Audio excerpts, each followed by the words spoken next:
Welcome everybody to today's demonstration. My name is Jonathan Asher, the Catia Construction Portfolio Director, and today we're going to look at a demonstration for generative and parametric facade design for manufacturing and assembly.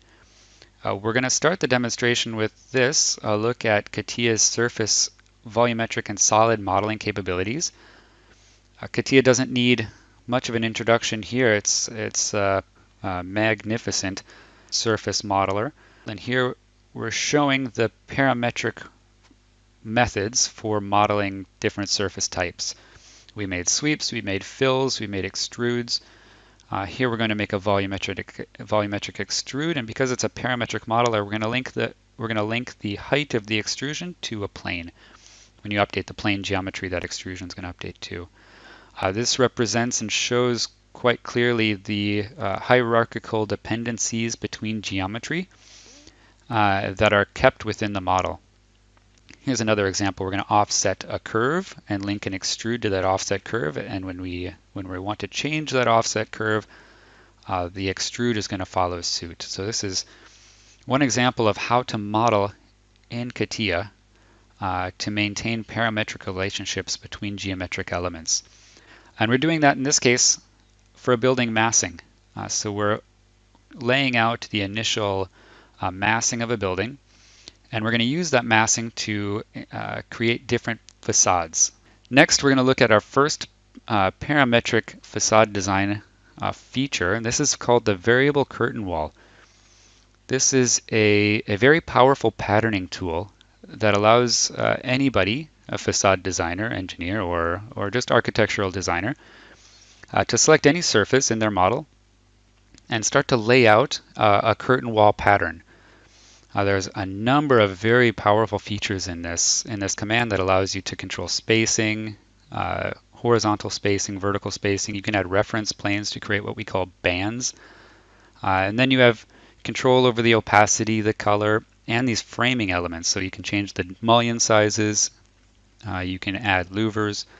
You can do all kinds of very powerful things with this variable curtain wall feature. It produces not just the pattern, but the geometry, the wireframe geometry as well. Next, we're going to look at a second type of command. This is called panel wall. And panel wall is a way of instantiating panels that are coming from a catalog or coming from a more manufacturing perspective. So in this case, we've designed parametric panels that are based on simple surface geometry. And inside those panels, a number of parameters have been exposed. Parameters that control the width and the height. And so when we're laying out these panels here, you see we get a pattern dynamically showing up on our surface that we're going to be panelizing. And then automatically we can instantiate those parametric Catia components onto our facade using surfaces as references. And all the while, this is done automatically with the panel wall command.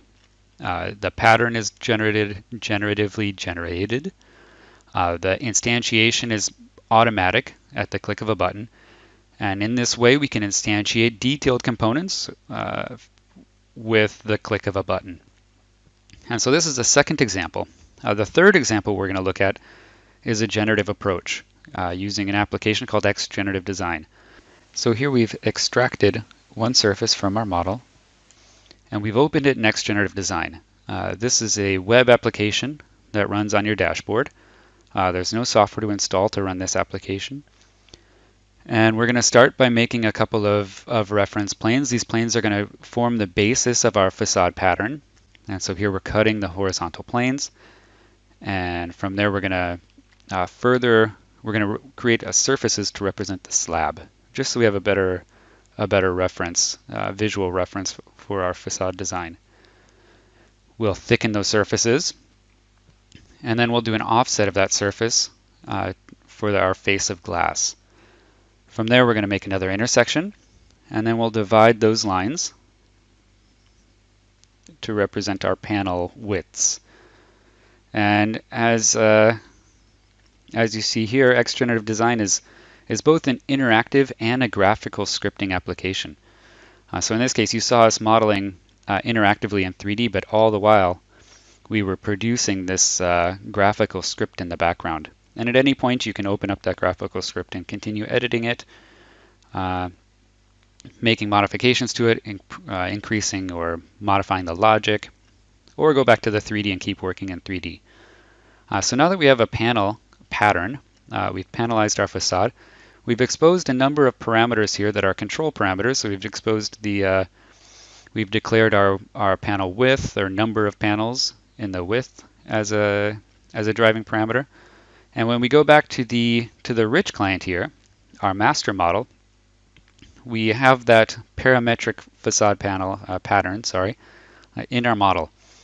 And those parameters that we defined in XGenerative Design are exposed here as control parameters. So we can continue to modify and work on our model in this context. Next, we've gone through the process of modeling two different parametric panel components. These are detailed unitized curtain wall panels with the mullion extrusions, and each one of those panels has a drawing. These panels are based on 4 input points. So regardless of how those input points, the geometry of those input points, the panel geometry is going to update. We give those panels a name, and then what we see here is how that panel is added to what's called an engineering template. Here we're declaring those 4 points as our inputs. And this engineering template now is going to be saved to the database and accessible to be instantiated into any other model. Finally, we're going to create an object type. We're going to insert that engineering template into our object type. And in this way, we're going to be able to use a mechanism called component-based design to do that automatic instantiation. Of course, save the model, go back to our context model. And here we're going to select those inputs. And this is called define specification. We're going to assign that curtain wall panel that we just saw to the pattern that we developed in XGenerative Design. And here you see we're defining those inputs. We're going to do it by a list, so that way we don't have to instantiate one by one. We can instantiate any number of panels. And as we get into the demo, you see we're going to instantiate 6 panels initially to see how those fit on our facade. We're navigating through the compass to change applications. You see the Catia roles for construction are very rich roles that contain a number of applications. Those applications are accessible at any time through the compass. So by activating the compass, you can switch between applications that come in your individual roles.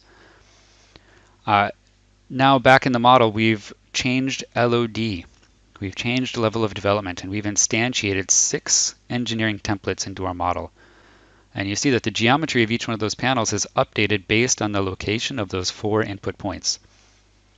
And again, the drawings are dynamic. The drawings will update based on that new geometry.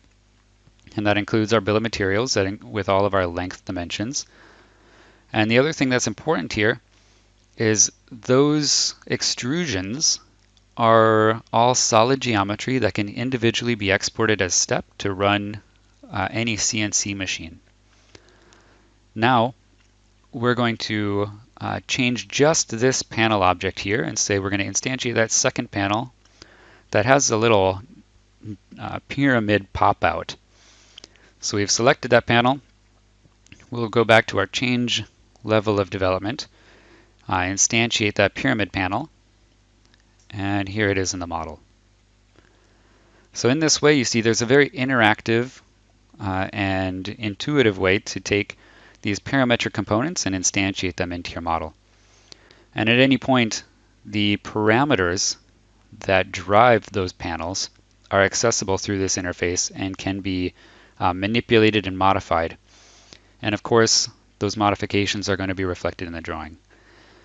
Next, these panels aren't floating in space, they're anchored. And so we've got this halfin anchor, this halfin embed that's connected to our serrated anchor. And so we're going to use the same mechanism to instantiate that anchor into our model. We're not showing the actual Catia methodology or the solid modeling of any of these components, but those follow the typical parametric Catia modeling methodology that you'll find in say part design or generative shape design. It's all very standard Catia solid modeling. Next, so we've instantiated this one halfin into the model. And now we're going to make an assembly pattern. And this assembly pattern is going to take that same typical halfin embed plus our bent plate anchor, and it's just going to pattern it to every location where we've specified an anchor should be placed. And we've specified those locations with axis systems in XGenerative Design. One really powerful aspect of this modeling workflow is that we've identified and we've specified protected zones for that anchor. And when that protected zone comes in contact with a facade panel, it's going to Boolean out the location of that anchor from the extrusion. And that means that the extrusion is going to include then the required holes for milling when it's eventually manufactured. And you see the detailed view of that. At any point, we can section the model to interrogate the geometry and make sure that it has been properly modeled to exact geometric precision. In Catia, we're modeling to the micrometer if you prefer to model to that level of precision. Next, to show the parametric nature of this model, let's go back to the parameters that we defined to control the pattern in XGenerative Design and show that all of those parametric relationships are maintained. So by changing the width parameter, the number of panel parameter for this facade, updating the model is going to update the pattern and relocate those panels to their correct location. So that's the generative and parametric facade design. Taking this a step further, we're going to select this face, this entire face, so the pattern plus the panels, and we're going to replicate this onto the two other faces of the model. We're power copying one facade to the other facade, and it's an incredibly powerful way to define the specification of the facade on one face and then replicate that to other areas of the building. Going back to the massing, we see that this parametric model remains a parametric model throughout its entire life cycle. So at any point, we can go back to the original surface design. We can modify the angle of that line, which is going to update the surface geometry, and it's going to in turn trickle down and update the pattern geometry and those detailed engineering template facade panels that have been instantiated in the model. And of course, everything is going to update with it. It's one big parametric system. One other example here to show finally where this has been put in place on another project. This is a large tower where you see we've got this interesting patterning of a tower facade in XGenerative Design that's based on images, black and white images of smoke. We've got 10 panel types of that pyramid facade panel that are all based on the pattern. And then flicking through, I think we have 6 different images in our XGenerative Design model.